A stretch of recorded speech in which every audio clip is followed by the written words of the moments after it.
الحمد لله رب العالمين والعاقبة للمتقين الكريم أما بعد فأعوذ بالله من الشيطان الرجيم بسم الله الرحمن الرحيم إنما يريد الله ليذهب عنكم الرجس أهل البيت ويطهركم تطهيرا صدق الله العظيم وصدق رسوله النبي الكريم الأمين الرؤوف الرحيم بلغ العلا بكماله كشف الدجى بجماله حسنت جميع خصاله صلوا عليه وآله حمد و ثنا کے بعد میرے نہایت ہی واجب القدر واجب الاحترام اساتذہ کرام اور میرے ہم مکتب ساتھیو السلام علیکم ورحمۃ اللہ وبرکاتہ۔ حضرت محترم اللہ تعالیٰ اپنی لارے بیب کتاب میں ارشاد فرماتا ہے انما یرید اللہ لیذھب عنکم الرجس اہل البیت ویطہرکم تطہیرا۔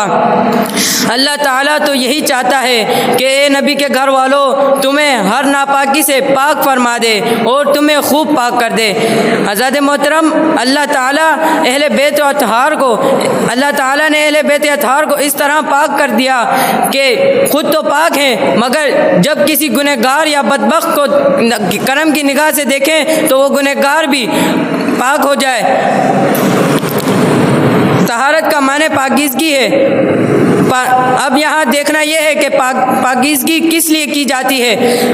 تلاوت کے لیے، نماز کے لیے، ہر ذکر الہی کے لیے، ہر عبادت کے لیے۔ حضرت محترم جس طرح عبادت کرنے سے بندہ غوث بن سکتا ہے، جس طرح عبادت کرنے سے بندہ ولی بن سکتا ہے، جس طرح عبادت کرنے سے بندہ قطب بن سکتا ہے، مگر عبادت کرنے سے صحابی نہیں بن سکتا، کیونکہ صحابی وہ ہوتا ہے جس نے ایمان کی حالت سے حضور صلی اللہ علیہ وآلہ وسلم کو دیکھا ہو اور ایمان کی حالت پہ اس کا خاتمہ ہوا ہو۔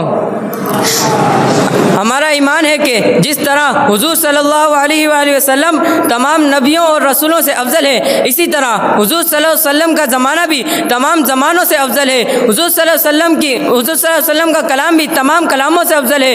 حضور صلی اللہ علیہ وآلہ وسلم کا دین بھی تمام دینوں سے افضل ہے۔ اسی طرح حضور صلی اللہ علیہ وآلہ وسلم سے تعلق رکھنے والی ہر چیز اپنے اپنے مقام پر افضل و اعلیٰ ہے۔